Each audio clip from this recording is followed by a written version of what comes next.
ancient, medieval, and modern. Okay. So this is your first history lecture, right? So as foundation course students, what is expected out of you all right now at this stage? I'm assuming you're a college students, right? So what's expected out of you all as foundation course students is that you read your NCERTs thoroughly. Okay, NCERTs time and again UPSC has shown both in prelims and mains that NCERTs are extremely important. Okay, please do not listen to anyone who tells you not to read NCERTs. It's a waste of time. Please start your preparation with NCERTs. Okay, so this is what you're expected to do as foundation course. Don't even look at reference books now. Okay, anybody tells you pick up this reference books for history, do not pick it up. Okay, I am assuming that you have never studied history. Okay, so therefore your foundation has to be very strong. So NCERTs give you the base, and then you have to build up on this base with your references. Is this clear? Okay, so I will give you all the names of the NCERTs you are expected to look at. Now, when I say study NCERTs thoroughly, what do I mean? You have to read it, you have to reread it, and then you have to make notes out. Okay, please make notes. Okay, why this helps is because if you have to revise, you obviously have to revise the notes again. So you don't have to go back to the book. Okay, although these are NCERTs, the books are pretty thick. Okay, so you don't have to go back to the book again. You can just go through your notes. All right, so this will greatly help you in your revision. So I would highly recommend you to make notes. Now, when I say make notes, it has to be very to the point, very concise. These are my NCERT notes. Okay, very, like, don't even write complete sentences. Okay, just the important points have to be noted down. All right. So for this, you have to read a chapter twice or thrice. Then whatever you feel is important has to be jotted down. Okay. Make your own NCERT notes. Do not depend on anybody else's. Is this clear? Okay. So take down the names of the NCERTs. Now in history, there are old NCERTs and new NCERTs. Okay. What I expect you all to read thoroughly are your old NCERTs. Okay. They are a lot more in detail. Okay. Now some students refer to both old and new. All right. You could do that as well. Okay. But start first with your old NCERT. Is clear?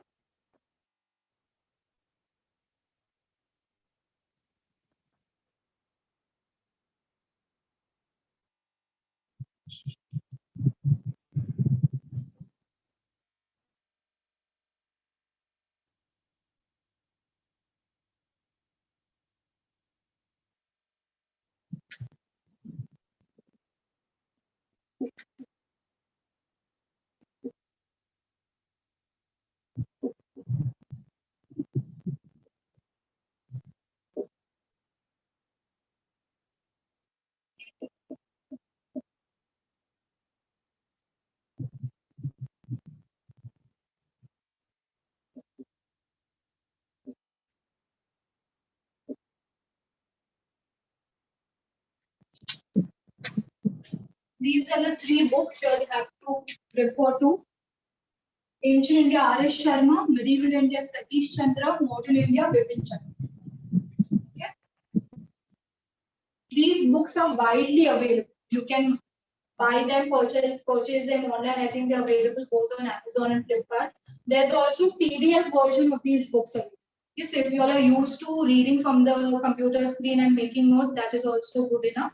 You have PDF versions of this as well. Okay, so these are your old NCERTs. If you want to refer to new NCERTs, go ahead, refer to them. But first, start with. Okay. Any questions regarding any source? Anybody has asked you to read something else or anything like that? Nothing, right? So please refer to these three. So right now, just build on your base of NCERTs. Make sure you're thorough with it. Other than that, what I want you all to do is, for right now, be very thorough with your syllabus. Okay. Why is this important? Is because I'm assuming you all have already started newspaper reading. At least you'll read the newspaper daily. Yes, to at least get a gist of what's going on. Okay. So What happens when you are thorough with the syllabus is that you know exactly what you have to read and what you have to filter out. Okay, you never read a newspaper cover to cover. You do not have to read every news. Every news is not important. For instance, best example, right now there is the 𝐟𝐨𝐿 case going on. Okay, in midst of all the drama that is happening, UPSC is not going to ask you a question on 𝐟𝐨𝐿 or how much, what is the quantity of drugs found, what drugs were found. They are never going to ask you a question on this. What will they ask you a question on? NCB. NCB is created under which act? It comes under the center or state.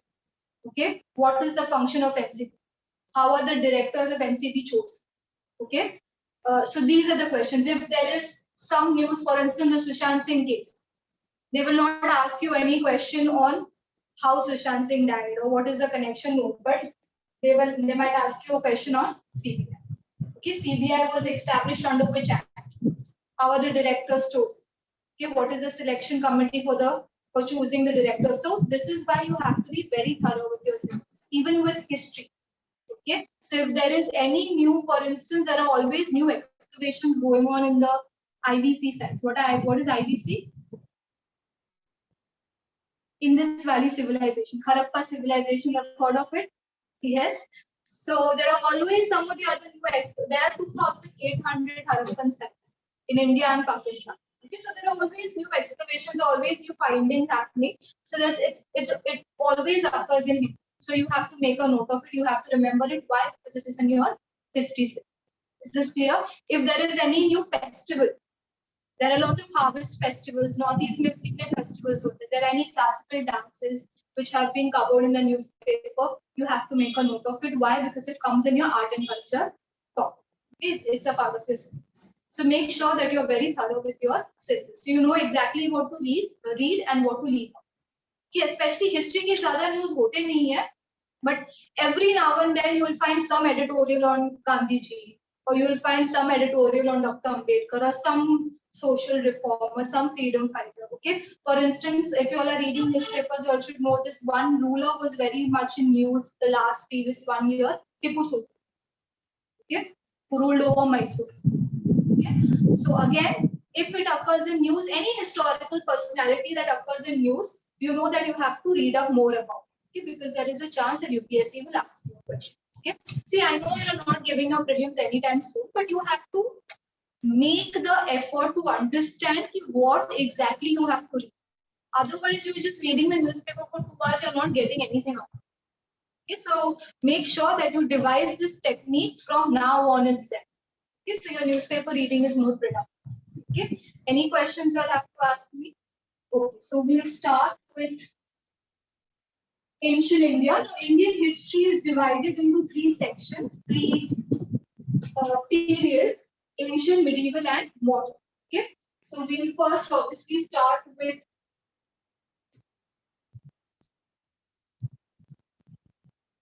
ancient. We'll start with human evolution. Now, Earth's crust. Crust is the outer layer of the Earth. Always use blank pages. Okay, not the line one, because the UPSC page is always blank. Okay? So, Earth's crust, which is the outer layer of the Earth, was formed in 4 stages. Okay, Earth's crust was formed in 4 stages. And the last stage is what these 4 stages are. You will study in geography. Okay? This is just for our understanding of human evolution. We're starting from here. The last stage is divided into 2 sub-stages, which are called Pleistocene and Holocene. Okay? So the last stage is divided into 2 sub-stages, Pleistocene and Holocene. Okay? So Pleistocene starts from 6 lakh BC and ends in 10,000 BC. Dates are very important in history. Do you all understand the meaning, significance of this BC? Okay, but what does it mean? Before Christ, but what does this mean? Okay, so in BC, you always go forward. Okay, what this means is if I give you 500 BC, 300 BC, and 200 BC. So out of these three dates, what will come first?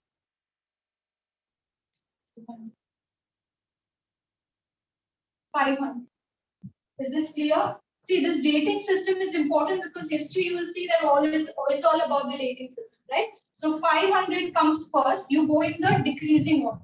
300 and then 200. So you're going forward. Okay. So 500 BC will come first. 300 BC and then 200 BC.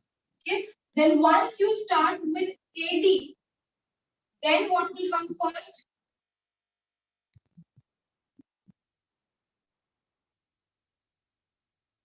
Now what will come first? 200. 200 AD, 300 AD, 500. Is this clear? Okay. So BC, you go for the larger number always comes first, and AD is equal. Is this clear?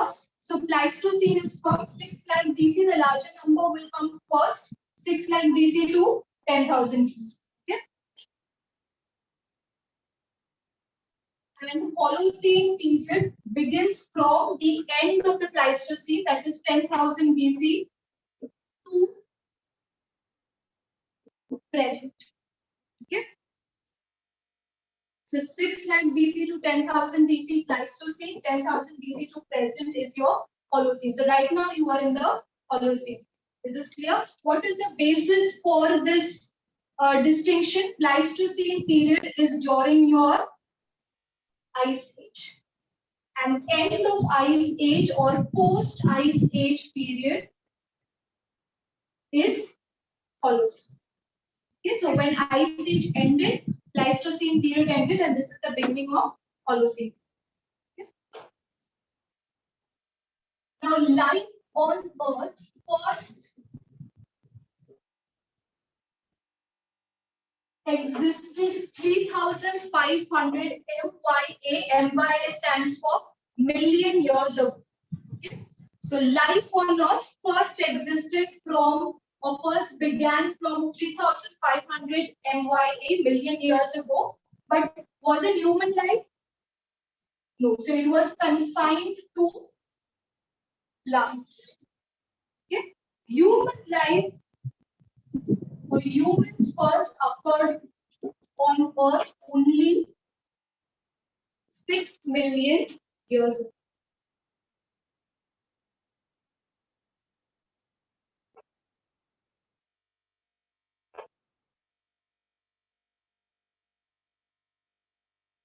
Now, before the occurrence of humans, you had this species called hominid. Okay, this is before the occurrence of humans. You had this species called hominid. Now, what are these hominids? They have both ape and human characteristics.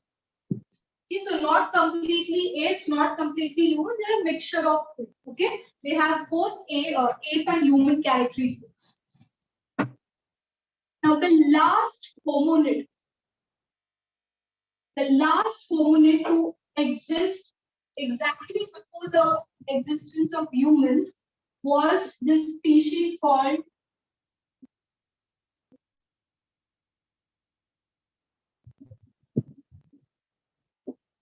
Australopithecus. Okay, Australopithecus, which means southern ape. Okay, why southern ape? Because remains of these species have been found in South and Eastern Africa.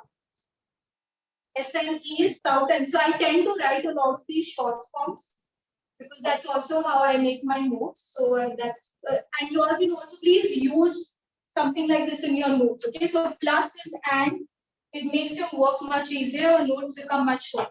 Okay, Southeastern Africa. So therefore, it was known as the southern ape. It was the last hominid. That means it had both ape and human features, right? Because it was the last hominid just before the existence of human, this species is also called proto-human. Proto means before, right? So this species is also called proto-youth. The brain case of this species was 400 cc. Cc is cubic centimeters. Why brain case is important? Measurement of brain case. What does it tell you? I like my classes to be interactive. Also, students online, if you all know the answer to any of my questions, please feel free to answer. Okay? Why is brain case important? This is logic, no? You don't have to know this beforehand. What does measurement of brain case tell you? Brain development, right? So you always, whichever, now we'll see that whenever we mention the human species also, one important thing to mention is the brain case. Okay? So here the brain case was 400 cc. Remember this. Now we start with evolution of humans, right? Which is the first species of human? The first stage in the development of the human species.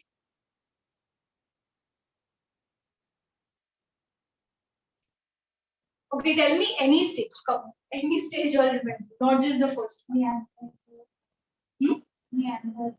Neanderthal is not a stage. We'll come to that, but it's not a stage. Any stage you all remember?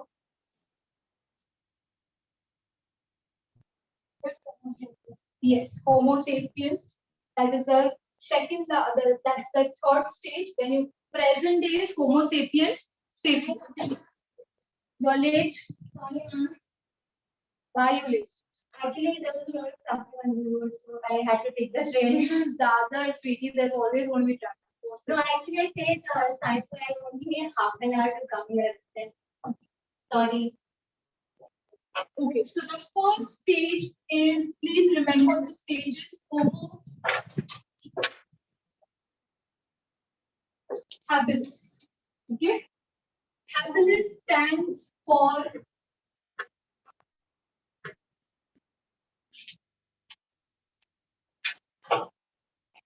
handyman. Okay, now why handyman? Because Homo habilis could break stones into smaller pieces, and these smaller pieces were then used as tools. Yeah. So Homo habilis is handyman, could break stones into smaller pieces which were then used as tools. Brain case, what was the Australopithecus? 400 cc. So Homo habilis is slightly bigger than that, 500 to 700 cc. Okay, so you see that there is marginal brain development.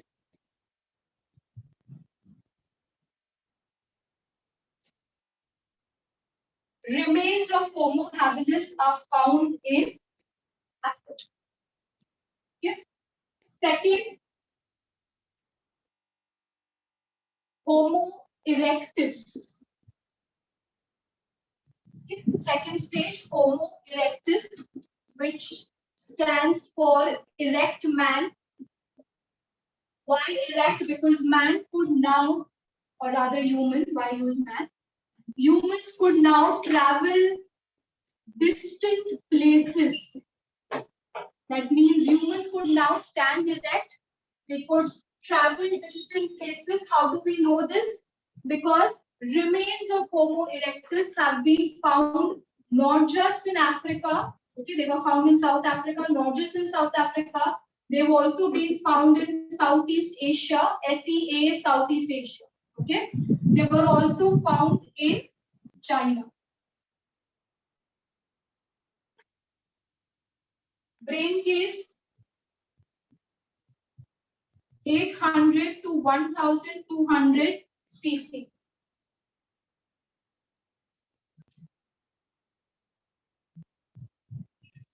Okay.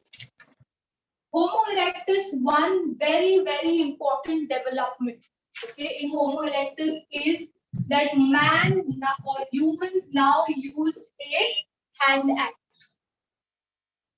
Humans now used a hand axe, and secondly, humans had discovered how to make and how to use fire. Why is this invention important? Hand axe for hunting. Obviously, the main occupation, the mode of subsistence, the mode of survival is going to be what? Hunting and food gathering. For hunting, what you require? You require tools like hand axe. Fire also very important to scare away the animals. Okay, so this was a very important discovery in Homo erectus stage. After that, you have Homo sapiens.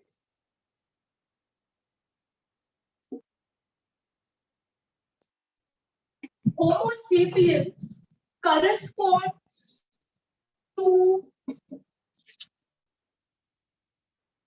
the Neanderthal man. Okay, so the Neanderthal man belonged to which stage? Homo sapiens. Okay, where were remains of this Neanderthal man found? Western Germany. So remains of Homo sapiens, Western Germany. Brain case.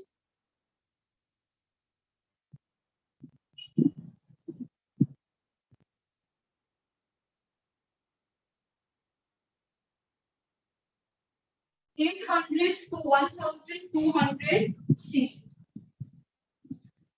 And the last stage is what? Homo sapiens. Sapiens.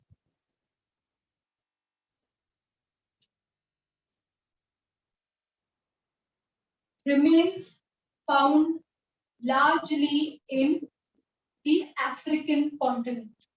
Brain case is 1,200 to 1,800 cc.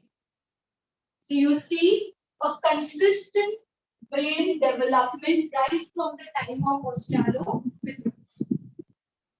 But please make this point that Australopithecus was not a stage in human development.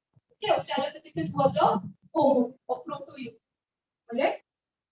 Now let's see what remains were found in India. This is the world scenario. Okay. Now what remains were found in India with respect to human evolution? Now the first, or we can say the earliest skull that was found in India was that of a hominid species. The earliest skull remains found in India were of a hominid species, and they were found. So you have to remember in which region of India they were found. Now, please remember when I use the term India, okay, before a partition, what I really mean is the Indian subcontinent, right? So, which countries are present-day countries are there in the Indian subcontinent? India, of course, Pakistan, Afghanistan, Nepal, Bhutan, okay, Bangladesh. All right. So, when I say Indian subcontinent, or sometimes by mistake I use the term India. So, India, when I use in ancient India or medieval India, or any time before partition, remember it also includes these countries. Okay, majorly Pakistan and Bangladesh. Okay, so in the Indian subcontinent, ISC is Indian subcontinent. Okay, if you do not understand any of the short forms, please let me know. So earliest skull remains in the Indian subcontinent were found in Kotwar Plateau. Kotwar Plateau is in Punjab, but not Indian Punjab. It is in the Pakistani Punjab. Okay, remember Pakistan also has a province called Punjab. Okay, it's a Pakistan Punjab. Kotwar Plateau. Please remember the name of the region. Now, two skulls were found here, and archaeologists have given names to each one of those skulls. The names given are also important. The female skull was given the name Ramapithecus. The male one was given the term Shivapithecus. So very dramatic.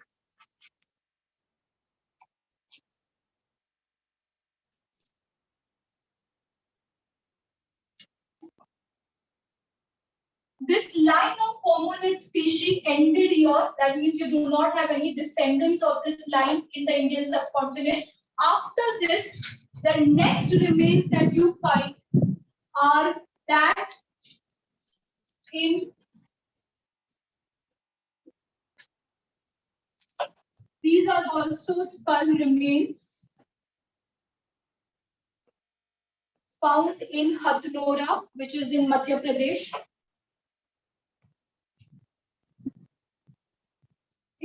This corresponds to Homo sapiens. So the earliest skull remains to be found in the Indian subcontinent are of the Homo sapiens. Okay? The earliest remains of Homo sapiens sapiens, HSS, Homo sapiens sapiens, the earliest remains of Homo sapiens sapiens in the Indian subcontinent are found in the Pahir caves, which are in Sri Lanka. Pahir caves of Sri Lanka. So it's safe to assume that early humans came to India not from the north but from the south. Okay, because like I said, earliest Homo sapiens sapien remains are found in Sri Lanka and the subcontinent. So they came to India from down south and not from the north.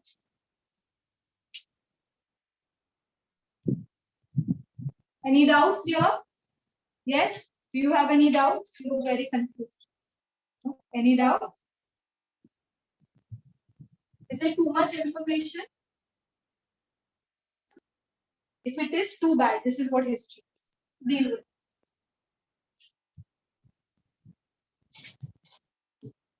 Okay. So,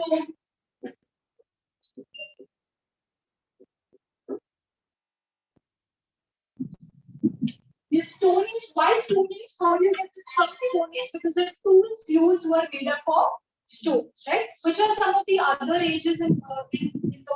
Stone Age after that so that is stone. Lithic cloud. Lithic is stone.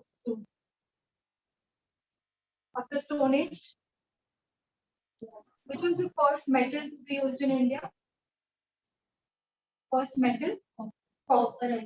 So copper is Chalcolithic age. Then you have the Bronze Age. Bronze Age is what?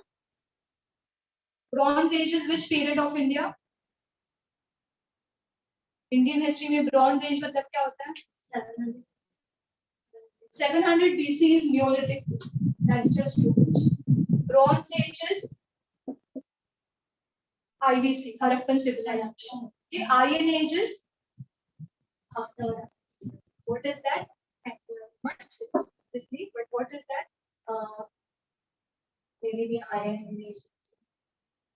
So Aryan, Vedic, don't call it Aryan. Vedic civilization is divided into two periods, early and later. So Aryan age only starts with later Vedic period.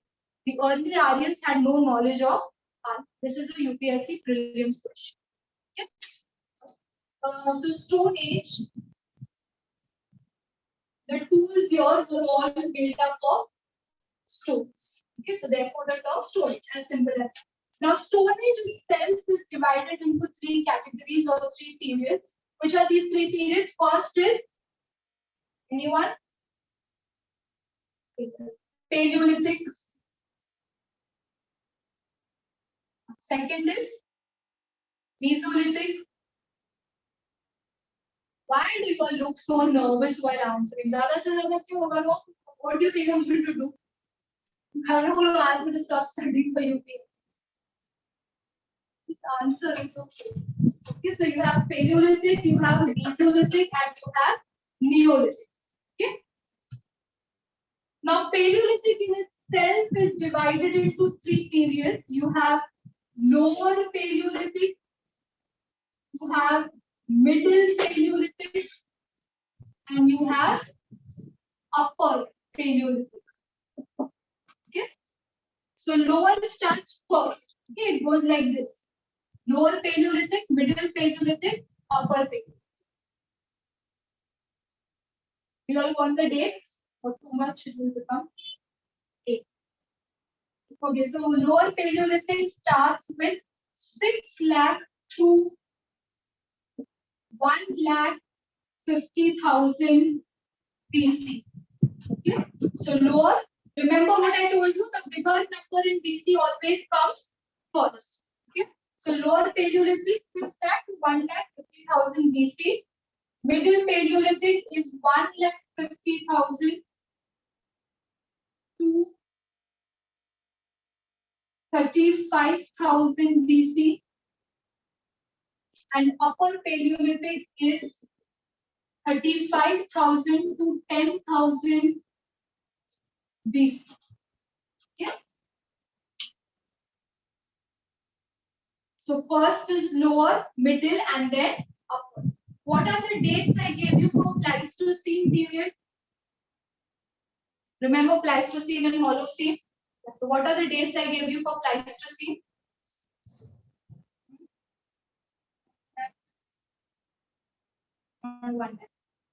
Pleistocene is 6 lakh to 10,000 BC. So look at these dates and look at these dates. What can you all tell me? Entire Paleolithic period comes during the Pleistocene period. Okay, that means, and Pleistocene, how do you get this division? Pleistocene and Holocene? Ice Age. So Pleistocene period is during Ice Age. At the end of Ice Age, that is 10,000 BC, you have the beginning of Holocene. So Paleolithic period is during the Ice Age. Is this clear? So let's look at the lower Paleolithic period first. We'll look at each one of them. So lower Paleolithic period starts from 6 lakh BC to 1,50,000 BC, which is the earliest lower Paleolithic site in India.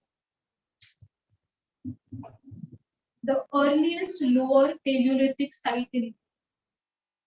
I'll give you all a hint. It's in Maharashtra. Very, very important. It's a village called Bori in Maharashtra. This is the earliest site not just in India, earliest site in the Indian subcontinent. Okay. So now what do you need to remember in lower, middle, and upper? You need to remember the sites and you need to remember the tools that they used. Okay. That's about it. So earliest site is Bori. Have you written this? Some of the other sites are Stone Valley. Stone Valley is in Punjab in Pakistan. Belan Valley, which is in UP. Didwana, which is in Rajasthan. 𝐟𝐨𝐥𝐿 and 𝐵𝐸𝐿𝐴. Out of these, 𝐵𝐸𝐿𝐴 is very important. Okay, 𝐵𝐸𝐿𝐴 is in Madhya Pradesh. Maharashtra. Okay. Stone Valley, Belan Valley, Didwana, 𝐟𝐨𝐿𝐴, 𝐵𝐸𝐿𝐴. These are sites of the lower Paleolithic period. What tools were used by the lower Paleolithic period?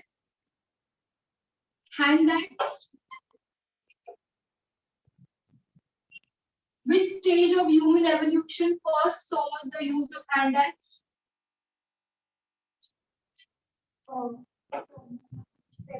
Homo erectus, right? So hand axe, choppers, and cleavers. All of them made up of stones.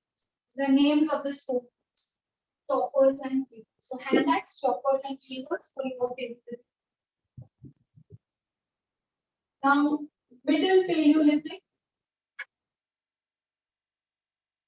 here the stone tools, one very unique characteristic of Middle Paleolithic, that here the stone tools were all made up of flakes. Okay, what are these flakes? Yeah, they are sharp and they are very smooth. Okay, what does this tell you? That humans are becoming better. Their technology, their technique of making stone tools is becoming better. Okay, so you have use of flakes for tools. What are the tools found here? You have pointers, you have blades, you have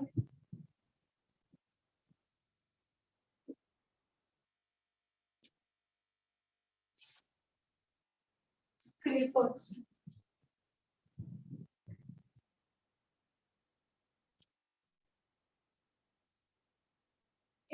Sites. Now, the sites of the lower Paleolithic period also continued in the Middle Paleolithic. So all the lower Paleolithic sites, they continue to be occupied even during the Middle Paleolithic. In addition to these sites, you also have sites in the Narmada Valley and south of river Tungabhadra. Tungabhadra is a river in South India. Okay? So the region south of the river Tungabhadra also saw Middle Paleolithic sites. Unique characteristic of this period is the use of flakes.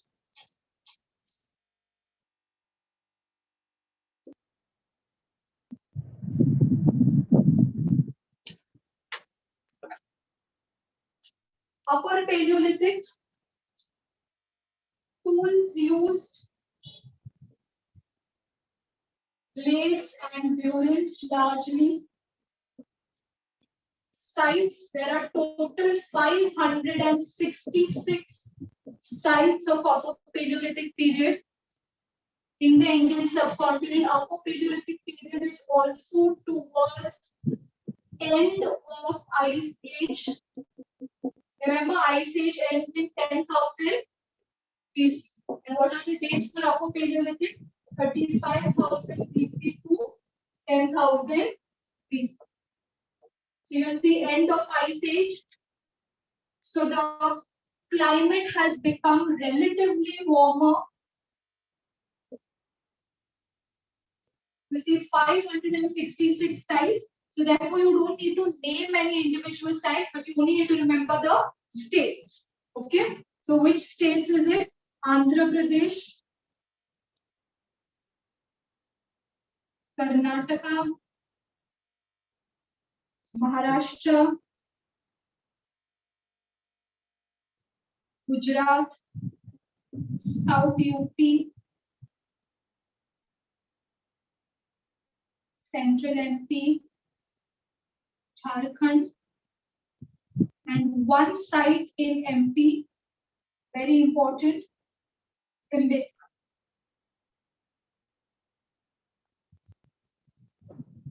We'll come to why Bhimbetka is important.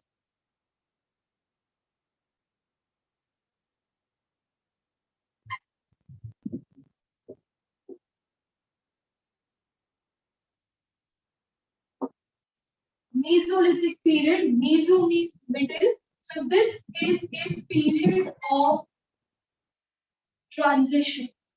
Okay, transition in what sense? What transition happened in the Mesolithic period? Transition in the mode of subsistence. Okay, what was the major mode of subsistence in the Paleolithic period? Hunting and food gathering, right? So all of those tools were used for these purposes. Major occupation or major mode of subsistence, survival in the Paleolithic period was hunting and food gathering. So in the Mesolithic period, you see a transition in the mode of subsistence. Transition in what sense? So hunting and food gathering continue. Okay, just because you see the introduction of new occupation does not mean the older occupation dies out. So hunting and food gathering continued here, but in Mesolithic period, in the later Mesolithic period, you also have the addition of a new occupation, and that is domestication of animals, also known as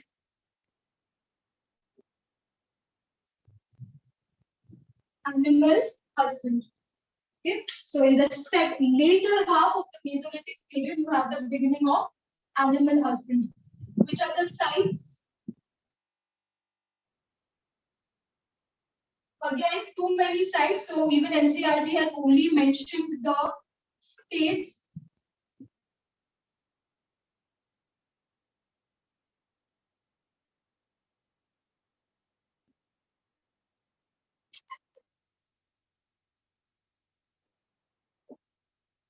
One unique feature of Mesolithic is the use of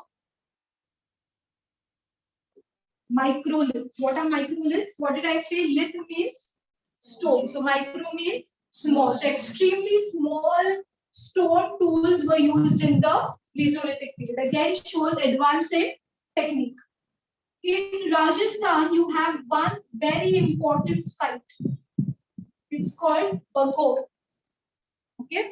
Why is this site important? One very unique feature of this Bagor site. Here, archaeologists have found a microlithic industry. Okay, what does this mean? Microlithic stone tools were made here and then exported to other regions. So they found the existence of a microlithic industry in Bagor site of Rajasthan. Okay. Another very important site in Madhya Pradesh is Adamgarh. Why is Adamgarh important? Adamgarh shows the earliest evidence of domestication of animals or animal husbandry. Earliest evidence of animal husbandry. If there is a question on which site in the Indian subcontinent shows earliest evidence of animal husbandry, Adamgarh in Madhya. Which period? Mesolithic. Okay. Any doubts? Can I ask you all a question since you all have no doubts? So let me see. I'll ask and let me see how much I'll have understood. Okay. Okay, what is the evidence to tell you that there was domestication of animals? So animal remains were found. Okay, but animal remains could also be those of wild animals. How do you know these animals were domesticated? Maybe they put some drink or something around them. No. But I think that's too close to the human set. Again, I would say here at this point you don't have permanent settlements. You do have settlement sites or habitation sites. For instance, Bibelka, which are caves, were habitation sites. But you don't have anything called permanent sites. So they stayed there for a very temporary period. So there's nothing for large-scale human settlements at this point to say that the animal remains were found here and this is close to a human settlement. That thing does not. Human settlements as such don't exist on a large scale or even on a permanent basis. So how do you tell? How do you know the bones, the remains of the animal, or those the wild animals or domesticated? How do you know that was animal husband?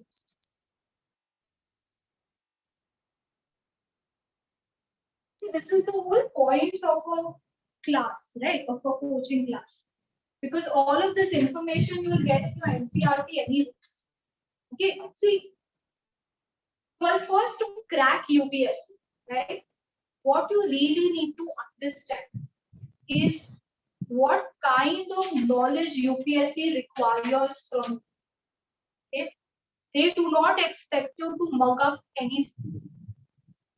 What is it that they are asking for? What is it that they are looking for in potential future bureaucrats? Okay? And what they are looking for is how you apply your knowledge. Okay? How are you able, whatever limited knowledge you have? I've seen people reading books and books and books for history and I never understand how they revise this material. It's not possible. If you're referring to 6 and 7 books for history alone, it's humanly impossible to A, remember anything out of it, B, complete the syllabus. You have other subjects also, right? So this is what you have to understand. How do you apply the limited knowledge that you have? Okay? This is what UPSC expects from you. They do not expect you to, for instance, I remember in one of the UPSC prelims questions, one of the questions asked was, there was some, I think, 6 to 7 crops mentioned. But do you all know what MSP is? Okay, forget that question, because for that you all will have to know what MSP is. So there was another question based on EVS. Okay, so the question was on, I think, Rajasthan's Desert National Park. Okay, so there were 3 statements given, and you had to figure out which were the right statements. Okay, which is a very common question asked by UPSC. They ask such questions. They give you statements, and then you have to figure out which is the right statement or the incorrect statement. Okay, so the first statement was that this national park spans across 2 districts, and the names of the districts were given. The second statement was that there is no human habitation found inside the national park. And third statement was that some animal is found. Okay. Now, aspirants think that they have to sit and actually study all the national parks and in which districts they are found. It's humanly impossible to remember, because national parks itself are so many in it. To sit and then study, they come under which districts, how many districts, what are the name of the districts. It's not possible. And UPSC is not expecting you to know the answer to that. Okay. So the trick to that question was really that how is it possible that there is no human habitation found inside a national park? You have forest dwelling people, you have scheduled tribes who live in the forest. So it's absolutely not possible that there will be no human habitation inside a national park. So that statement is wrong. And the options were such that as soon as you remove that statement, you get the correct answer. Right? So what they expect you to do is apply your knowledge. And this is what you will be learning. Okay? So history is not just about remembering facts, remembering dates. Of course, that's important. You cannot write a history paper without facts and dates, right? But what are those facts telling you? Okay, you have to analyze those facts.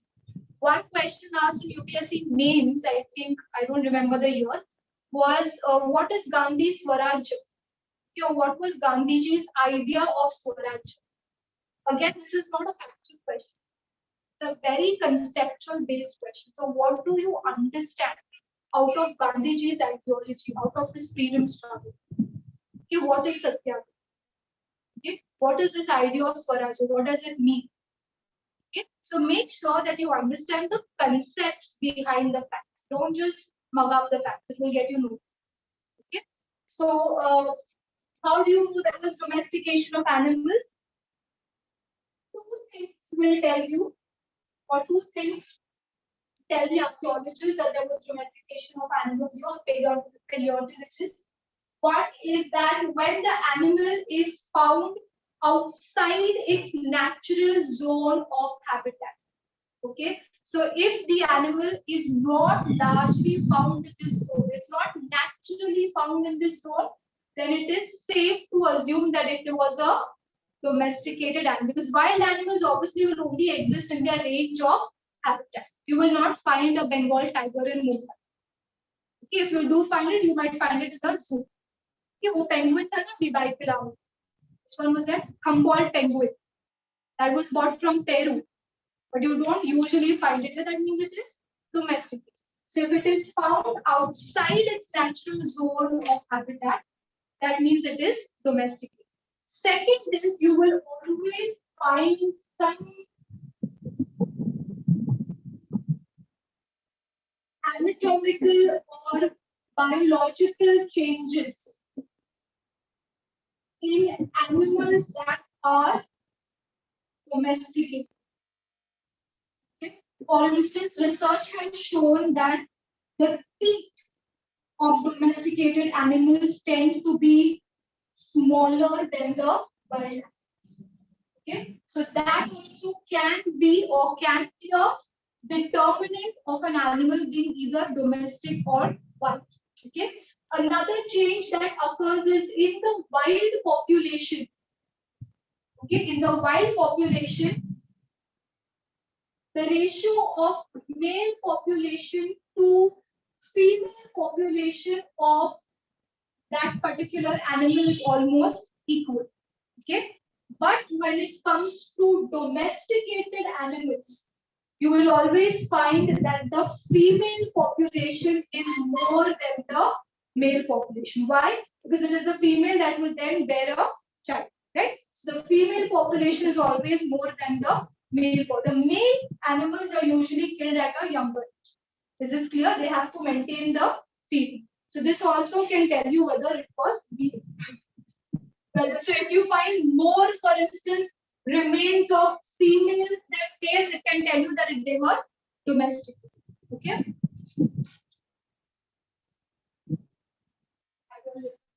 Are you writing this? Not that I have written anything related. I mean, I was just explaining, but you all understood, right?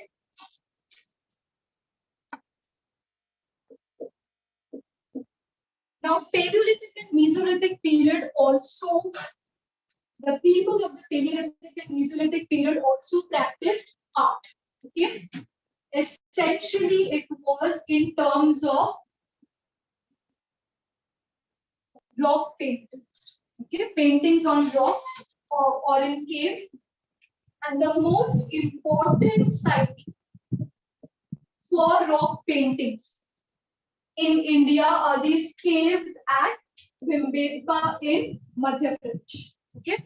Now, here what you need to remember is what were the scenes depicted. Okay. So, scenes or themes that were used were mostly focused on hunting and food gathering. Hunting, food gathering.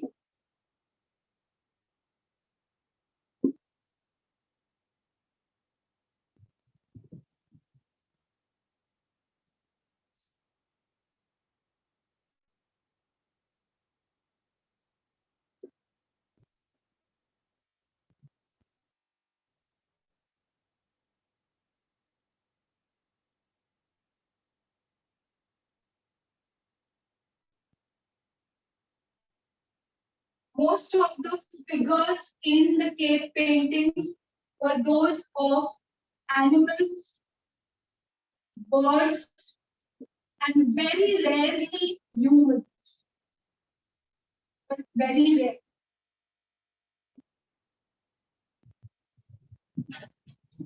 The animals depicted were always those who were hunted. So those animals which were hunted for food were the ones depicted.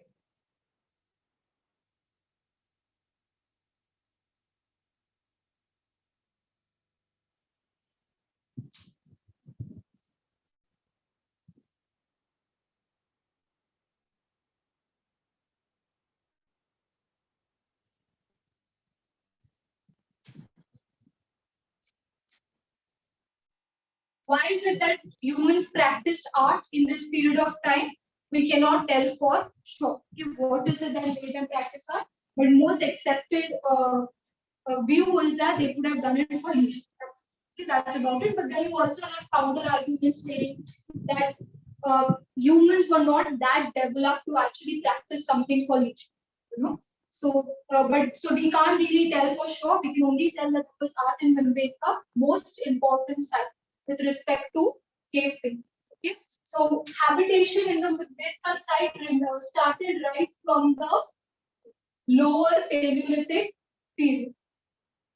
Okay, habitation started right from the lower Paleolithic period, and cave paintings started from the Mesolithic period. So a majority of the cave paintings in 𝐮𝐸𝐝𝐿𝐼 date back to the Mesolithic period. Okay? And some of the cave paintings are also of recent times. Okay, so habitation started from low Paleolithic. Cave painting started from Mesolithic period. Majority of them also belong to this period, and the paintings continue to the recent times.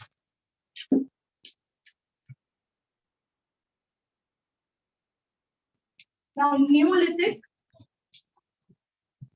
Neolithic is also called the, what does Neo mean?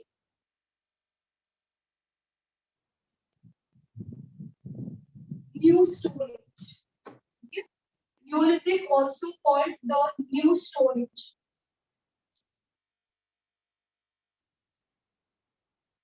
What is the most substantial feature of the Neolithic period? Change in the mode of subsistence. This is the defining feature of the Neolithic period. So what is the new mode of subsistence that is introduced here? Agriculture. Agriculture, or you can also use the term domestication of plants. Okay? So you see a change in the mode of subsistence. In the Paleolithic period, you had hunting and food gathering. Then the Mesolithic period, in the later times, you had animal husbandry, and now in the Neolithic period, you have agriculture. Okay, but always remember that just because you have the introduction of new mode of subsistence does not mean that the older modes disappear.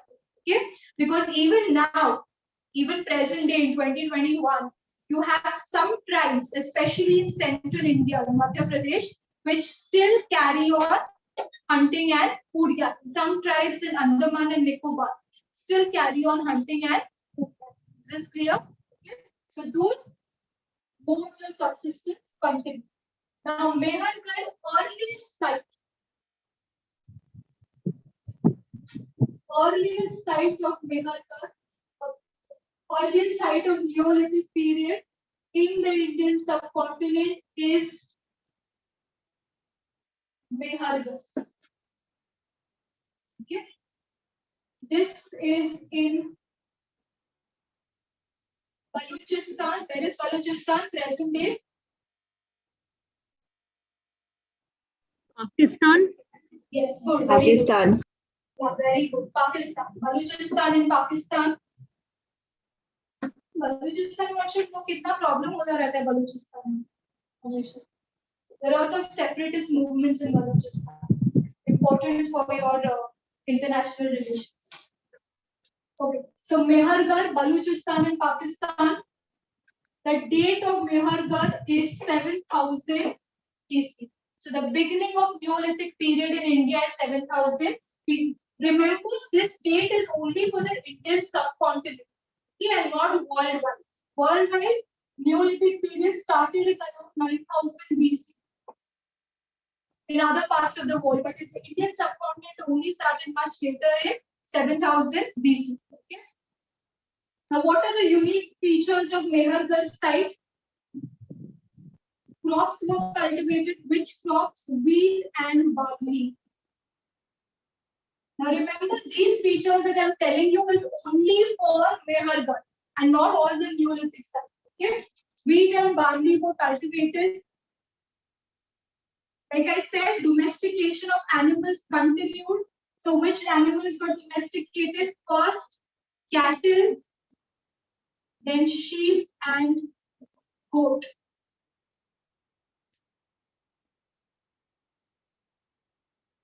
Very important here, because you have the beginning of agriculture.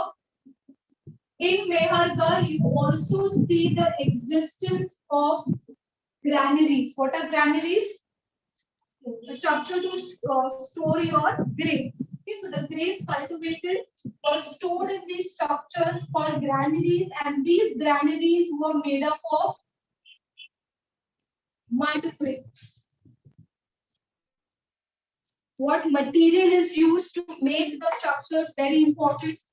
We'll see how it changes and advances further on. So mud brick structures or mud bricks used for building granaries. Now even the settlements. Now you see the beginning of relatively permanent settlements. Why? Because with the beginning of agriculture, humans no longer have to move from one place to the other. So settlements, these settlements were also made up of mud bricks.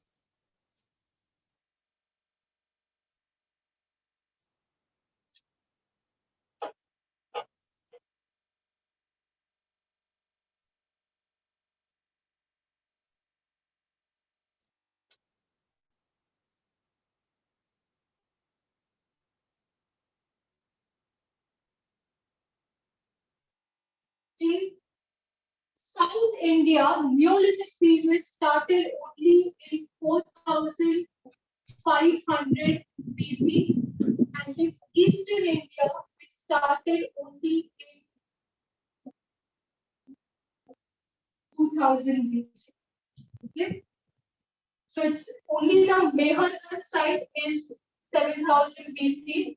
You have different periods for different sites.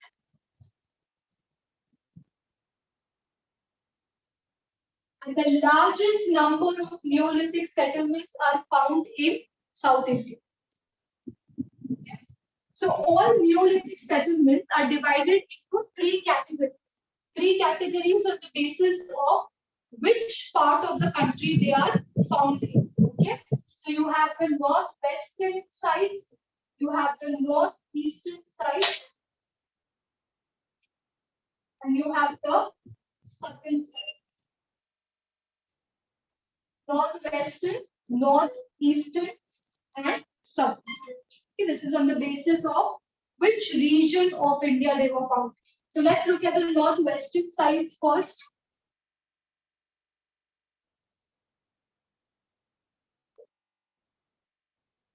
When I say northwest, which states of India, present day India, forget Indian subcontinent, present day India is which part of northwest? Maharashtra is west. Maharashtra north में कहाँ? No, we are not northwest. UP is north. Please look at the Indian map. Punjab. Yes. Deccan side, Sorry? Deccan plateaus. Deccan is Maharashtra. Punjab, yes. Punjab. What else? Rajasthan. Rajasthan, yes. Parts of Haryana, parts of Jammu and Kashmir, that is your northwest. Okay, UP is north. UP is north. North side to the west. As easy as that is the northwest. Maharashtra is western India, or also known as Delhi Plateau. Maharashtra is Delhi Plateau. Okay. Anything beyond Karnataka is South India. Okay. India के दो coast कौन से हैं? South India. East and west. Thank you. Very convenient. This is west. This is east. What are they called? Okay, guys, to study history, okay, have basic knowledge of Indian geography, because I will be using terms like Malabar coast, and I will assume you all know where the Malabar coast is. Okay, so I just look at the Indian map once, just roughly see where are the coast of India, the states. So when I'm saying Western India, for instance, I said Southern UP. Okay, where is Southern UP? Where is Western India? Or which are the eastern states? कौन से हैं? Now I said Neolithic sites are found in Eastern India at a certain date. So Eastern India is which side? Which states? All 7. Northeast, Baba. Yes. Yes, which are the eastern states? Yes, okay, Bengal, Bihar, Chhattisgarh, Jharkhand, these are all Eastern India. All the northeast, Manipur, Meghalaya, Mizoram, Sikkim, Arunachal Pradesh, that's northeast. Okay? Please understand this, please make sure this. So this is Malabar coast on the western coast, and this coast is known as the Coromandel coast. Okay? So please just once briefly look at the Indian map. So northwestern side, you have two very important sites, extremely important. Both are in Kashmir. 𝐼RZA and 𝐿𝐵. These are also two very unique sites. Okay. 𝐼RZA and 𝐿𝐵. 𝐼RZA means place of birch. Birch is this tree that is popularly found in Kashmir. So place of birch. And 𝐿𝐵 means the potter's cave.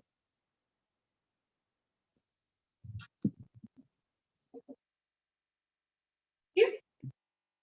Now certain features are found only in these two Neolithic sites and not found in any other Neolithic site. found in the Indian subcontinent. Okay, what are these features? You have the existence of pit dwellings. What are pit dwellings? Just like the name suggests, what does a pit mean? A hole underground. Yes, so when you live in that hole underground, it is a pit dwelling. Okay, so you find pit dwellings here. You find use of ceramics. You find, very importantly, bone tools. Okay, so in addition with stone tools, one unique feature of 𝐼𝐸𝐝 and 𝐸𝐝𝐿 is the use of bone tools as well. So tools were not only made up of stones but also of bones, right? And complete absence of microliths.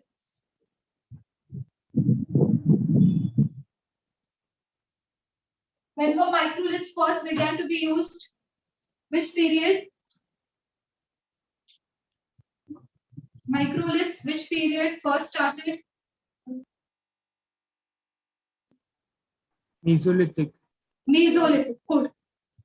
See, they are answering without being physically present here. See, or you can also do that.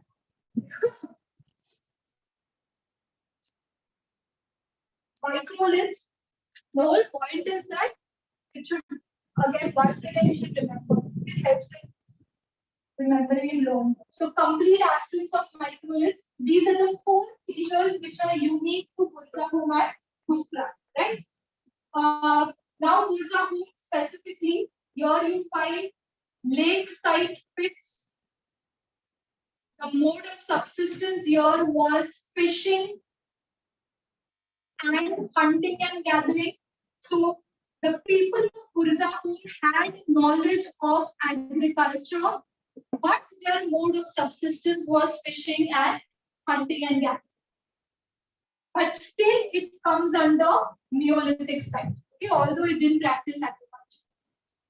𝐸𝐸𝐝.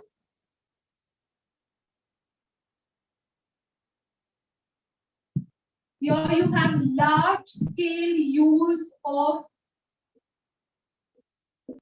bone tools only.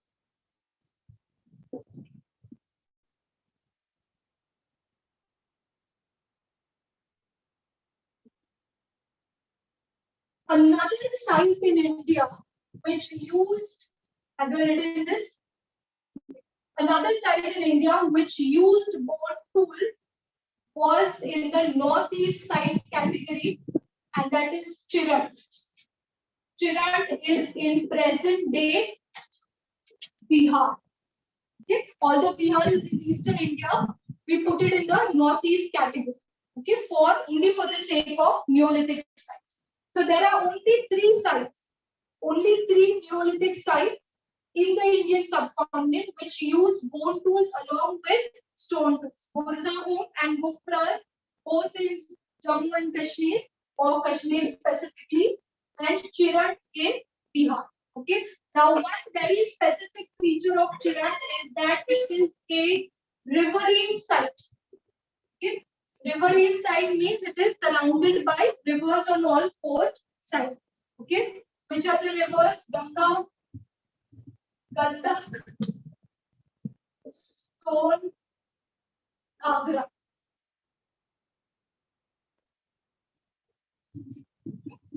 Ganga, Gandak, Son, Ghagra. So it's surrounded by these rivers on 4 sides. Therefore, it's a riverine site.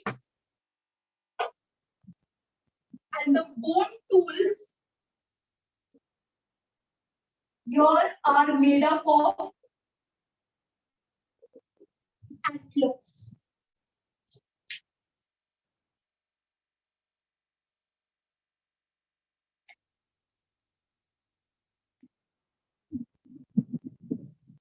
And the other Neolithic sites, in the other northeast Neolithic sites, Assam Hills, in Assam, Garo Hills. Where are Garo Hills?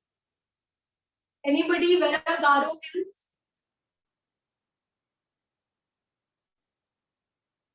Where are these hills 𝐼𝐸 𝐻𝐸 𝐮𝐸𝐝, named after the tribes dominant in that region. 𝐼𝐸 𝐻𝐸 𝐮𝐸𝐝.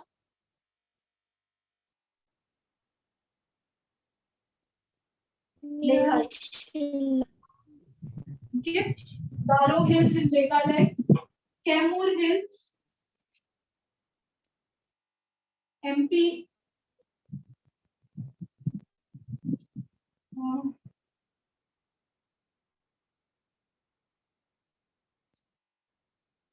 North of Vindhyas. North of Vindhyas. Two very important sites.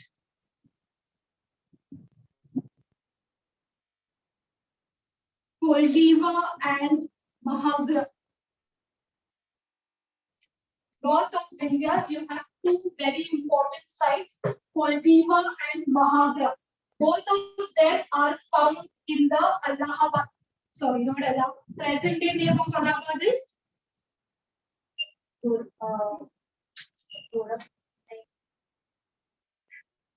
what is present day name of Allahabad? Huh?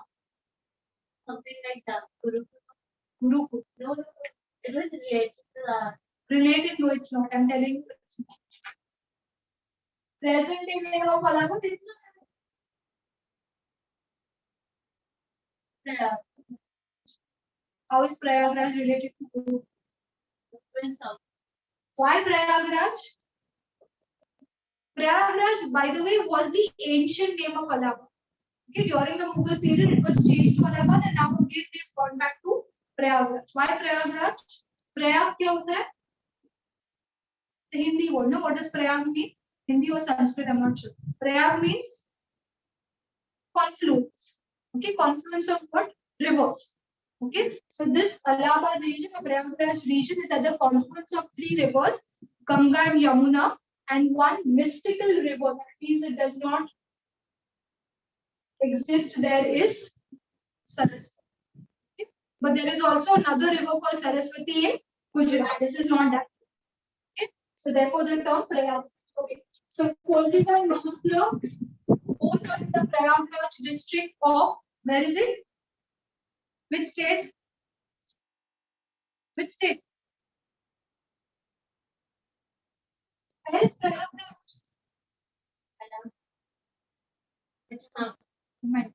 Uttar Pradesh.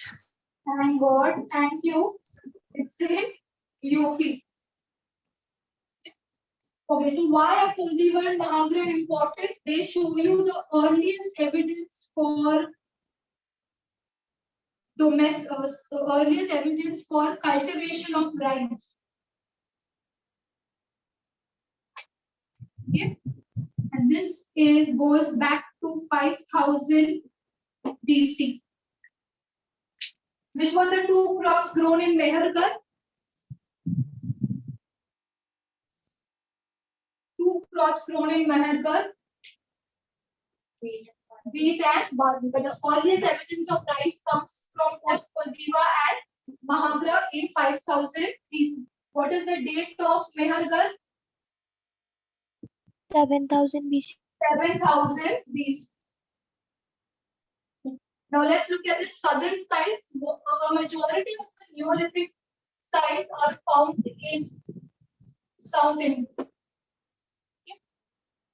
Southern sites, too many of them.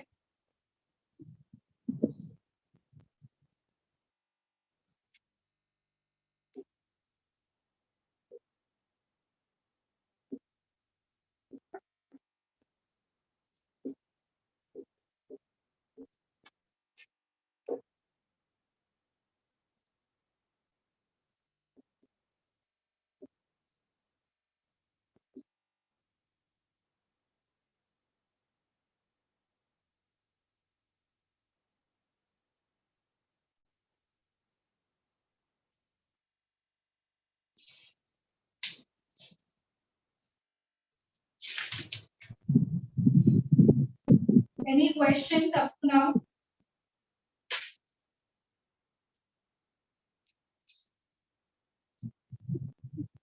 Yes, any questions?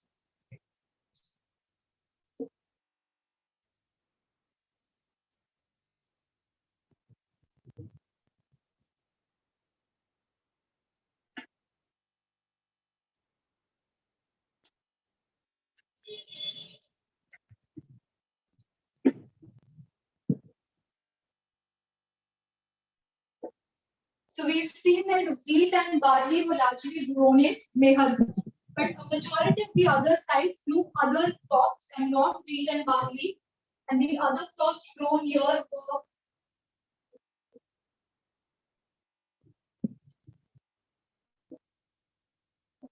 ragi, horse gram, also known in Hindi as kulati. Tell me how it looks. Where is it used? I don't know. Okay, I have very little knowledge of crops. It's called horse gram in English, kulati in Hindi. So there's ragi, horse gram, rice grown in the other sites. The settlements in the other sites are made up of mud and wattle. Wattle is a type of grass. Okay. What were the settlements in Mehergarh made up of? Mud bricks. Okay, so you see that Mehergarh is a much more advanced site. Okay, for two reasons: it is not growing ragi, horse gram, or rice; it is instead growing wheat and barley. Secondly, also the settlements along with the granaries in Mehergarh are made up of mud bricks. Okay? So it was an advanced technology as compared to mud and water. Okay. Neolithic period very importantly saw the beginning of pottery in the Indian subcontinent. Why is pottery important here? Because obviously if you're going to cultivate crops, then you will require some vessels to store the crops. So therefore, with the beginning of agriculture, you also see the beginning of pottery in the subcontinent. So first pottery was initially handmade, and later on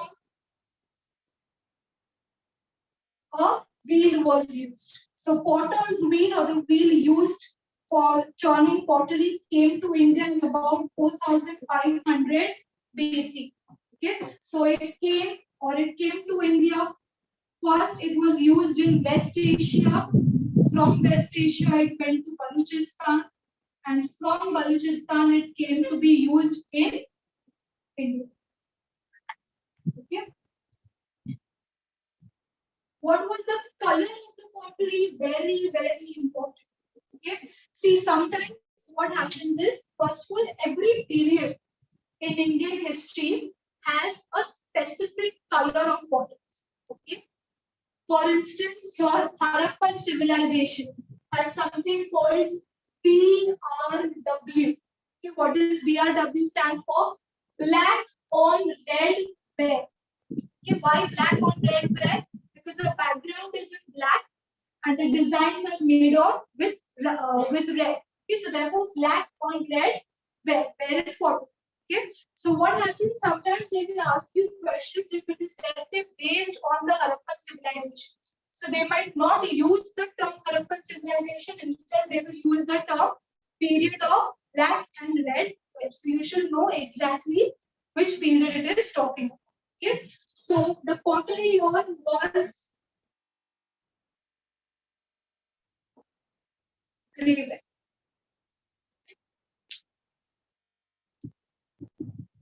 There's also a pottery called PGW. PGW is painted grey ware. Okay, PGW corresponds to the Vedic civilization. Okay, so remember the color of the pottery and the period it corresponds.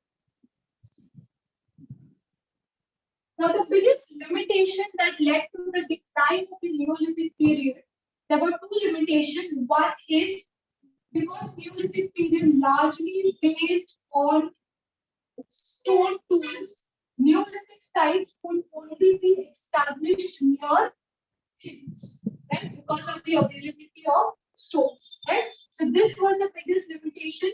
Second biggest limitation was that although agriculture existed, it existed at a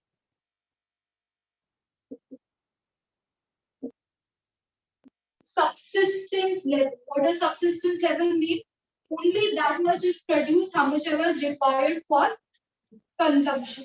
Okay, so agriculture existed only at a subsistence level. That means there was no surplus. Okay, these were the two biggest limitations of the Neolithic period, which led to its end.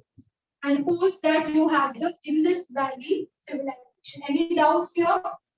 Yes, any doubts? Anything we've done up to now? So let's move on.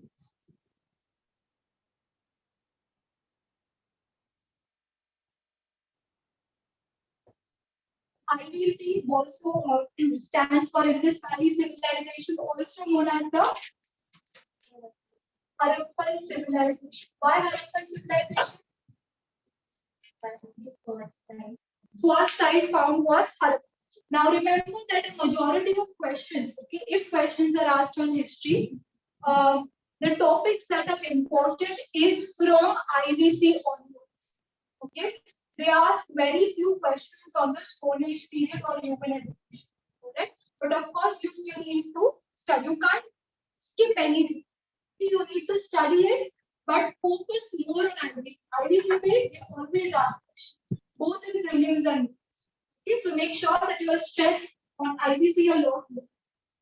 So IVC also known as the Harappan civilization.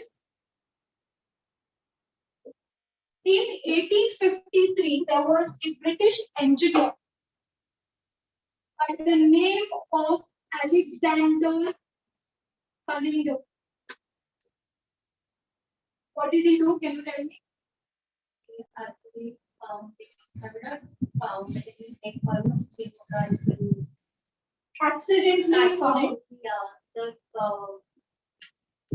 actually there was this railway construction going on. He found the Harappan seal.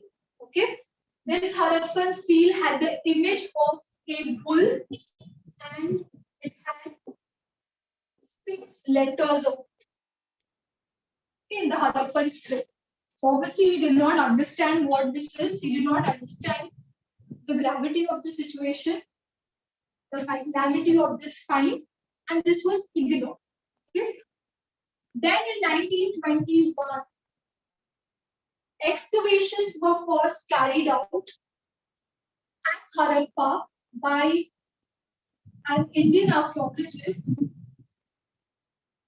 𝐷𝐼 So he first excavated Harappa. Therefore, the name of this civilization is Harappan civilization. First site to be excavated. Where is Harappa? Is it Punjab, Pakistan? Whenever you all mention Punjab, please also mention Pakistan. And to Punjab jaoge, India ke you will ask you where is Harappa. Okay.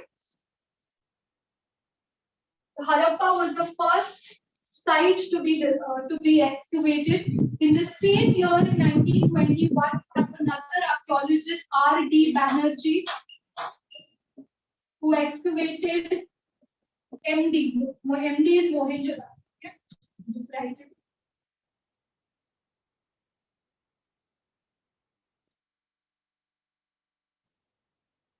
Mohenjo-daro. Where is Mohenjo-daro? Pakistan, in Sindh region of Pakistan. So both important sites, Harappa and Mohenjo-daro, are in Pakistan. Okay.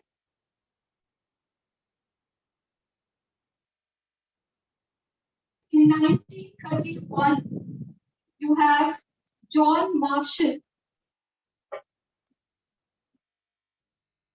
carrying out further excavations in Mohenjo-daro. MD stands for Mohenjo-daro.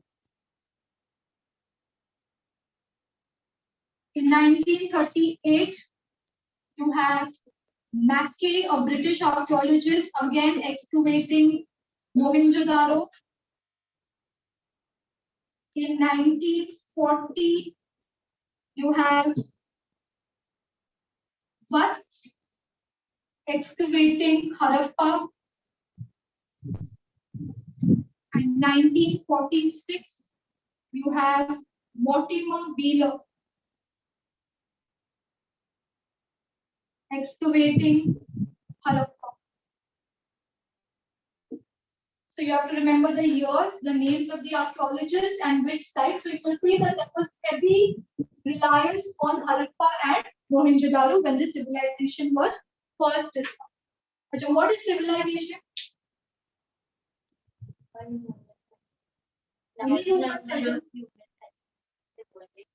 Large number of human settlements that evolved. What is civilization? Also use the term Vedic civilization. Pure civilization. You have Mesopotamian civilization. You have the Mayan civilization, the Greek civilization, the Mycenaean civilization. What is civilization? Human So civilization. society, Yes. complex human society for a certain period of time. No. So archaeologists look at two characteristics, two features to define a civilization. Okay. Two major features are existence of cities and existence of writing. Okay. So if these two criteria are fulfilled, then it can be termed, the period can be termed of civilization. Cities and writing. Does Harappan civilization fulfill both of these? Okay, were there cities, were there urban regions in Harappan civilization? Yes, both Harappa and Mohenjo-daro were urban areas, urban towns, urban cities. Okay, cities were there. Was there writing? Of course. We haven't yet deciphered the script, but did writing exist? Yes. Okay, so therefore civilization. Have you all written this down? Now we'll see the extent of Harappan sites in India, in the Indian subcontinent. Now the core of the Harappan sites was Sindh and Punjab. Okay, this is the core region of the Harappan civilization. From Sindh and Punjab, the Harappan civilization towards or spread towards the north up to the Shivaliks. What are Shivaliks? They are a range of mountains, right? They are part of Himalayas. Himalayas के तीन ranges है ना, parallel ranges. The lowest is the Shivaliks. Okay. So north up to Himalayas, south up to Arabian Sea, west up to Makran coast in Pakistan, and east up to Meerut.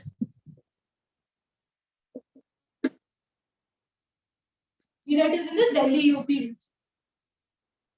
Okay. So this is a rough extension. Sindh and Punjab core area. From here it is spreading north up to Shivaliks, south up to Arabian Sea, west and east.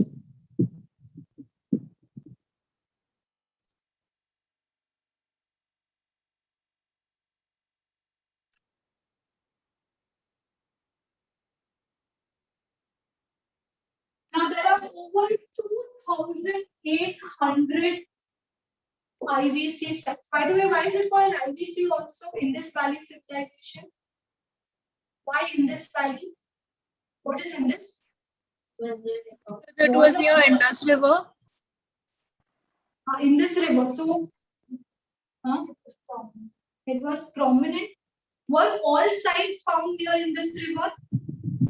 There's one site called Banavali. Where is Banavali? Haryana. Okay, the Hisar district of Haryana. You don't need to remember the district, remember the state. Okay, so Banavali is not found here in this. So why Indus Valley Civilization? Because the first two important excavated sites, Harappa and Mohenjo-daro, they were found along the banks of river Indus. Okay, so therefore the entire civilization came to be known as IVC or Indus Valley Civilization. In fact, Harappa and Mohenjo-daro were connected to each other through the river Indus. Okay, Indus still exists.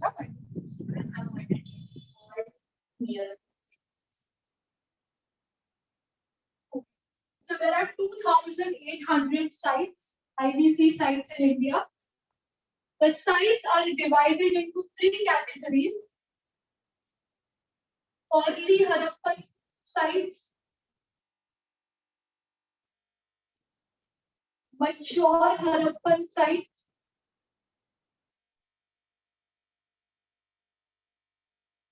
and late Harappan sites, or also known as, very importantly, post-urban Harappan sites. Okay. Three categories: early, mature, late Harappan. What is this distinction based on? This distinction is based on the level of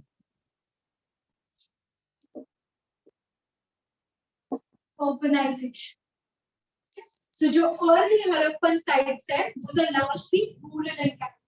Okay, the mature Harappan sites are the full-fledged urban Harappan sites. So, whenever we talk about IVC, okay, what we are mostly talking about are the mature Harappan sites. Okay, and post-urban Harappan sites is when you see a decline in the level of urbanization. So you call them late Harappan or post-urban Harappan. Okay. So we look at the different sites found in the Indian subcontinent. First is, of course, Harappa and Mohenjo-daro. We've seen where these sites are.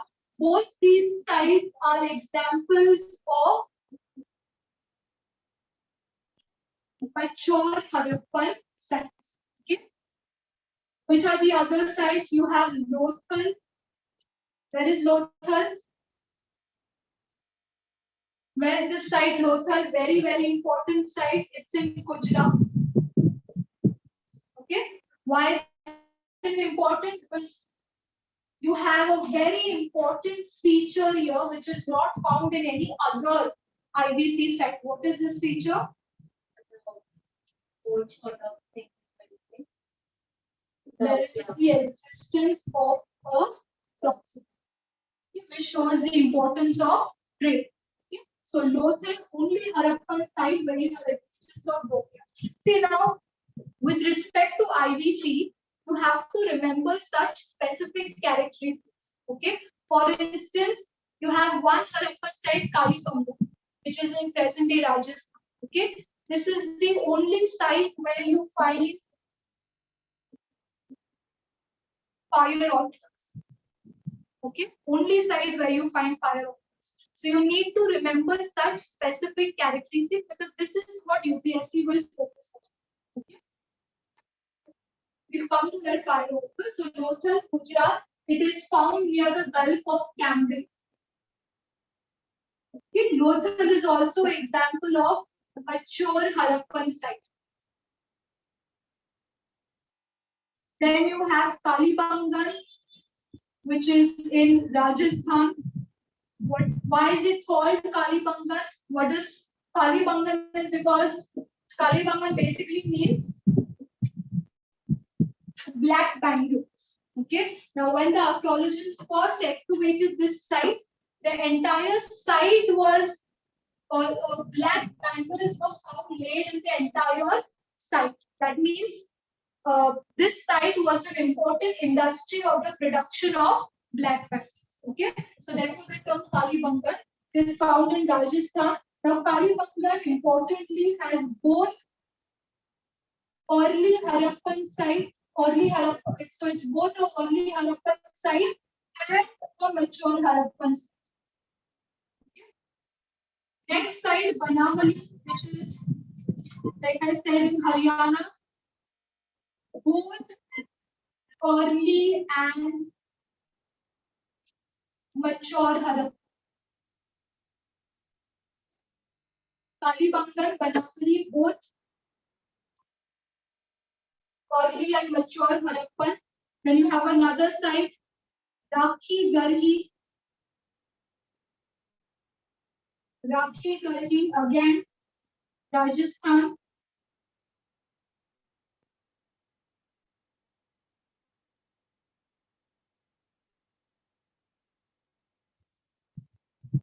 Dholavira, which is also Rajasthan.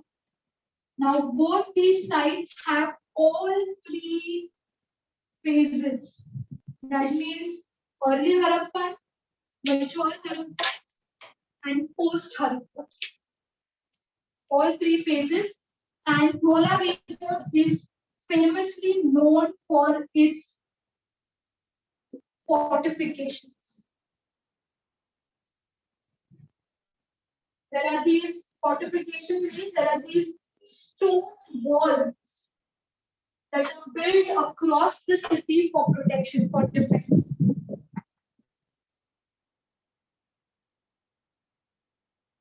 And other mature Harappan sites,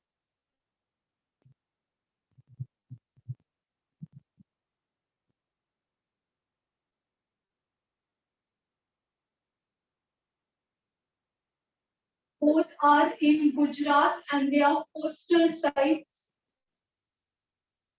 So trade was important here. Surka Gendur and Surka Toda. Both are mature Harappan sites. Two important post-urban Harappan sites are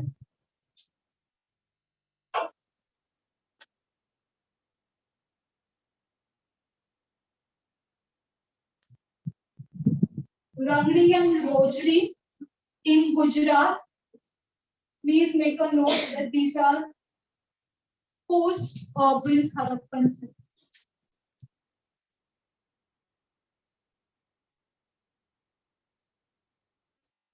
So you'll have to remember the names of the sites and in which state they are found in. And any specific feature, if any. Now let's look at the characteristics of IVC, of the IVC towns.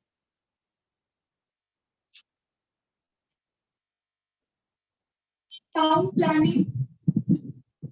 IVC is known for its town planning, its drainage system. Okay. Now, the best examples of town planning would be the two prime cities of Harappa and Mohenjo-daro. Here, the entire town is divided into two sections. The upper town, or the upper section, is called the citadel. Okay? Why is it on the up? Because it's built on a platform. So it's built on a platform of bricks, which distinguishes it from the rest of the town. And then you have the lower town. So the citadel is built on a platform. What does this tell you all? Like king sort of. So that means citadel was a seat of power. Okay. In some cases, for instance, in Dholavira, you'll also find that this citadel is surrounded by a stone wall. So this was, of course, for defense purposes. Okay. The citadel and lower town, and the main streets in Harappa and Mohenjo-daro cut each other at 90 degrees right angle. So there is a proper grid pattern. They cut each other at 90-degree right angle. In addition to this, you also find very important public structures, especially in Mohenjo-daro, in the citadel. Okay? These structures, first is the Great Bath. Remember, all these structures are found in the citadel. Okay? In Mohenjo-daro. Great Bath in Mohenjo-daro. So it has opening, or it has stairs leading down to the bottom on either side.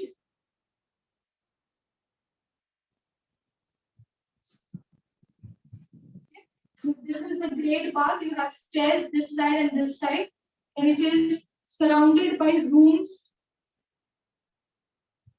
One of the rooms has a well inside from where the water was probably drawn.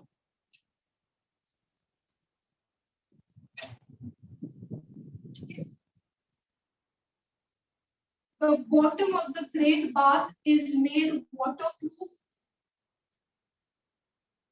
by using bitumen. Bitumen is this waterproof material. Bitumen to bind the bricks.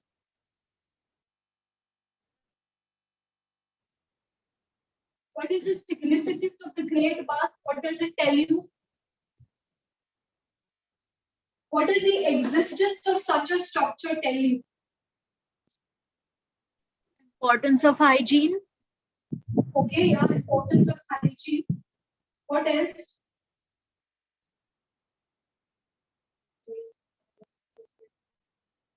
Social, but what kind of social? Existence of rituals. Rituals. Bath. It shows you significance of ritual bathing, which is still a very important aspect of Indian society in all religions, right? So it shows you that there was existence of ritual bathing, this whole concept of great bath. Okay? And also the fact that it is found in the citadel. Next very important structure found in 𝐭𝐤𝐝𝐻 is a granary. Okay? In fact, the biggest structure in the citadel of 𝐭𝐤𝐝𝐻 is the granary.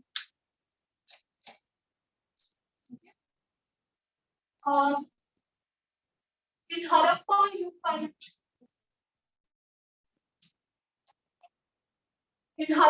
you find six granaries in the citadel. And in Kalibangan, you find a granary not in the citadel, but in the southern end of the town. Just ask.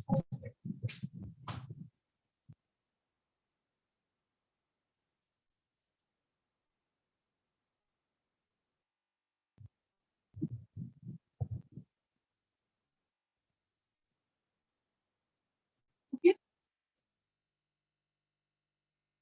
Now, this granary was of course used to store grains.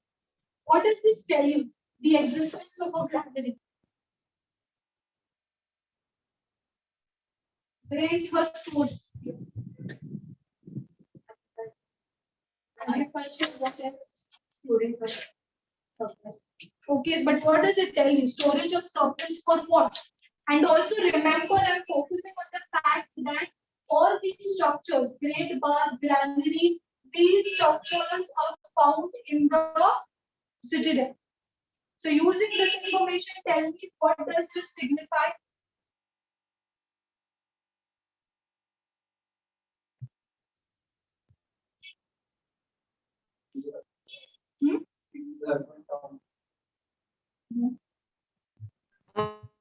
A map for future planning, as in if a drought or something happens, then for that. Okay, so it could be as provisions for drought, but what else? But that can't be the only reason, right, for the existence of granaries. And considering it was the largest structure in 𝐭𝐤𝐝𝐻 found in the citadel, if it was for drought provisioning, it could have been in other region of the town. Why is it that it was found in the citadel, both in Harappa and 𝐭𝐤𝐝𝐻? What does it signify? In case there was an attack by another, perhaps a clan or tribe, then That was sort of Yes, thank you. Tax. Okay, that means taxes were probably collected in the form of grains. Okay, so of course you did not have money economy that we have right now. So taxes were collected in the form of grains, and these grains were stored in the granary, which was situated in the citadel. So these were the rulers who had control over the taxes. Okay. Another reason why we think that this was the whole point of a granary, is that to collect taxes, is because another contemporary civilization, what do I mean by contemporary, existed during the same time. The same time as IBC, another civilization near the region which existed was the Mesopotamian civilization. Okay? The Mesopotamian civilization. So what we do a lot of times is that we see what was the structure, what was the social and economic structure in Mesopotamia to drive conclusions or to make assumptions about the IBC. Okay, for simply two reasons. One is because they existed simultaneously during the same period, not exactly the same period, but roughly during the same period. And secondly, we know for sure that there were contacts between the Mesopotamian and the IBC civilization. How do we know this? Because the Mesopotamian writings, records are deciphered. So we have a complete history of the Mesopotamian civilization, and they have mentioned about trade with the IBC. So they have, of course, not used the term IBC. The term they have used for the IBC region is this term called Meluha. Okay, and historians believe that Meluha is nothing else but IBC. In addition to this, you also find IBC seals in large number in the Mesopotamian sites. Okay. So now in Mesopotamia, through their records, we know that taxes were collected in the form of money. Okay. So using this information, we can assume that granaries were used to store grains in the form of taxes. But remember, this is only an assumption. We cannot tell for sure. Okay?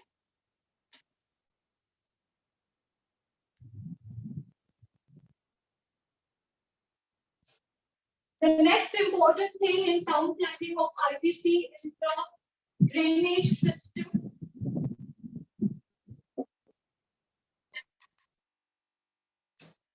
Every house in Mohenjo-daro had its own courtyard and its own bathroom. Every house in Kalimangal had its own well. Okay? And you have the main drainage system, which was covered with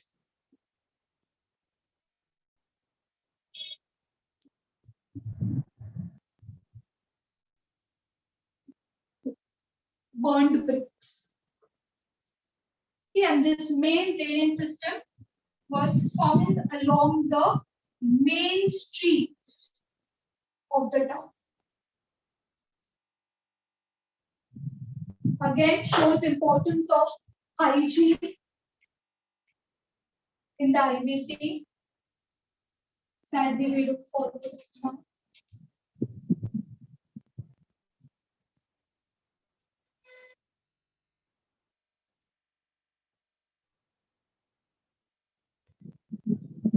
Religion of IBC. Were there any temples found in the IBC? No. Okay. This is a very important feature because again, if you look at the contemporary civilization of Mesopotamia, Mesopotamian civilization is along which river? IBC is along in this. Mesopotamia is along. Not important, but just remember Tigris and Euphrates. Now, religion of IBC, very important point to note. No temples were found. In any of the excavations, never any temples were found in IBC sites, in any of the IBC sites. Okay? But you do have evidence of fire altars. So what does the existence of fire altars tell you? That fire was worshipped, right? So existence of fire altars in Kalibangan. But again, only in the Kalibangan site and not any other site. So how do we ascertain or make assumptions about the religion of the IBC people? Okay. So one is that you have a very important seal that was found. Okay. And you have one archaeologist, a British archaeologist, John Marshall, who has called this seal the Pashupati seal. Okay. Pashu means, Pashu means animals, right? Who is the god of animals right now in present day Hinduism? God Shiva. So he considers this seal to be the seal of some kind of a proto-Shiva. Okay? Shiva before the existence of Hindus, some kind of a proto-Shiva. So this seal is very important. You have to study it in detail. What was the figure like? Which animals were found? Okay, what does it signify? So you have a three-headed.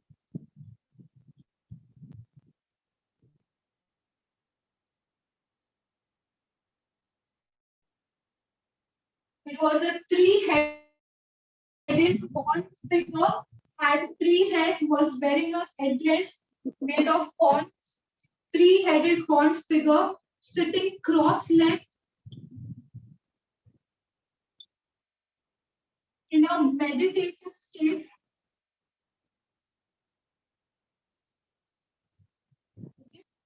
In a meditative state, and on the seal, along with this figure, you have some animals which were found.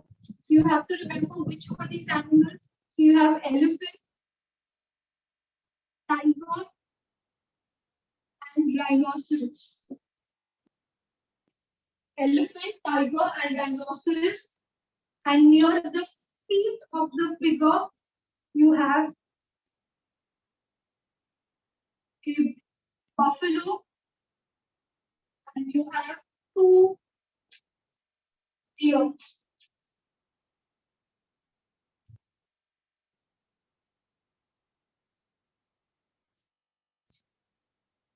So according to John Marshall, this is the seal of a proto-Shiva, and this seal was worshipped.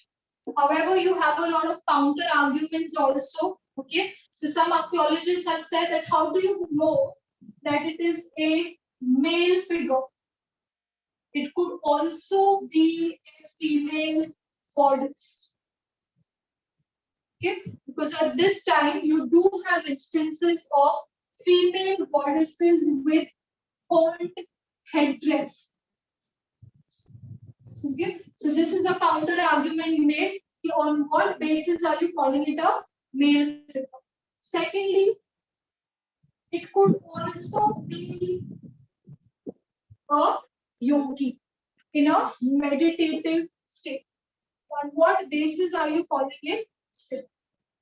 So these are the counter arguments made. So again, these are only assumptions that we made because, like I said, we do not have any writing. So although writing exists on this seal, but we don't know what it actually means. Okay. So therefore, IBC will come under which category of history?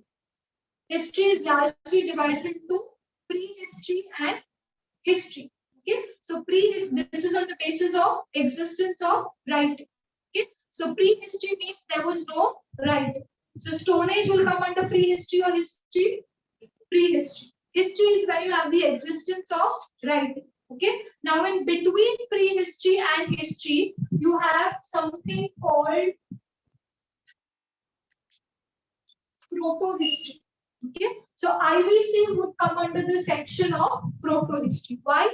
Because although writing existed, we cannot use those written sources. Why? Because we haven't yet deciphered the IBC script. So therefore, our only source for IBC is nothing but archaeology.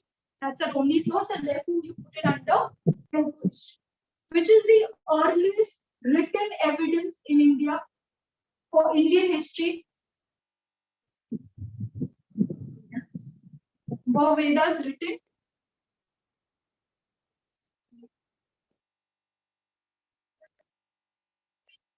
Vedas for a very, very long time were orally transmitted. So although again language did exist and literature exists, Vedas is nothing else than literature, right? So, but the Vedas were never initially written down. They were only orally transmitted by the sages. They were written down much later. Okay, so they cannot be considered as the first written source for Indian history. So, which is the first written source for Indian history? Manusmriti.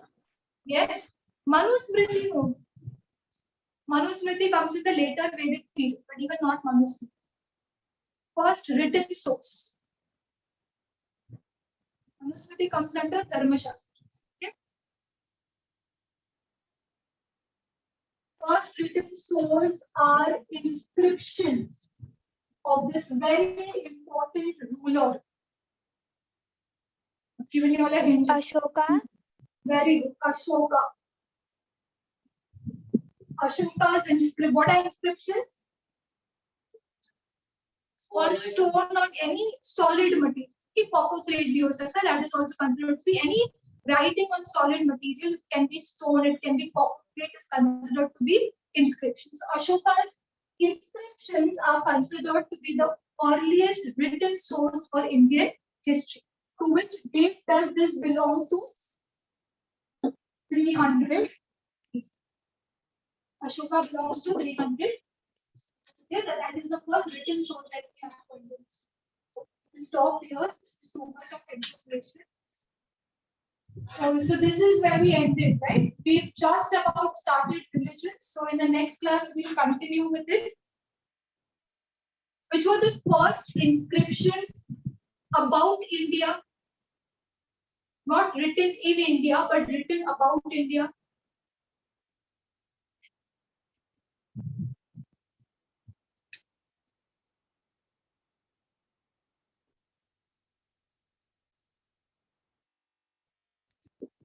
Iranian inscriptions. So the first mention of India in some inscription, in some written source, okay, was the Iranian inscriptions. Okay, so the first inscriptions for Indian history written in India, Ashoka's inscriptions.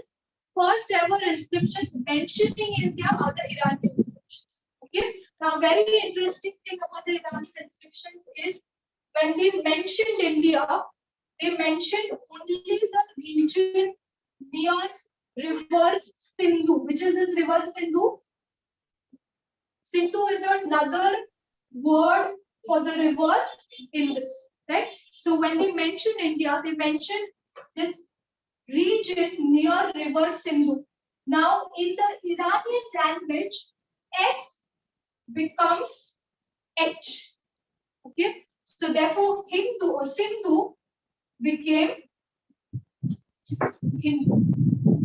Okay, so the term Hindu was first used for India not as a religion but as a geographical region. Okay, geographical region where near the river Sindhu. But in the Iranian language, S becomes H. That is how you get Hindu. Okay, stop.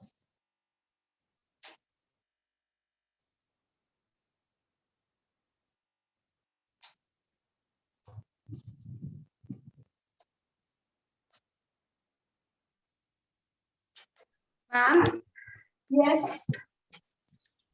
ma'am, first we have to read all the NCRTs and then the 3 books which you said about ancient, medieval, and modern. No? Those are the NCRTs. Those 3 books names are But given. we What? but we have like in 12th NCRT we have 3 parts, and in 11th there are 2 like that. It is there. So those are the new NCRTs. Okay. What you all are talking about are the new NCRTs. The names that I've given you all are the old NCRTs. So for old NCRTs, you have one NCRT for ancient, one NCRT for medieval, one for modern. You don't have those parts. Okay. So what I want you all to refer to are the old NCRTs. First refer to that. If you all want to refer to the new NCRTs, you all can do that as well. Okay, but first start with the older NCRTs. Okay, ma'am. Thank you. Ma'am, could you repeat those NCRTs? Okay, so I will tell you the name of the authors and you will find the books online. Okay, so for ancient India, it is 𝐷𝐸𝐵. For ancient India, it is 𝐷𝐸𝐵. For medieval India, it is Satish Chandra. And for modern India, it is Bipin Chandra. Okay, 𝐷𝐸𝐵, Satish Chandra, and Bipin Chandra. Got it? Yes. Yeah, so refer to these NCRTs first and read them thoroughly.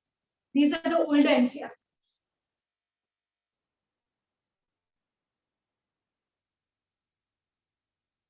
Okay.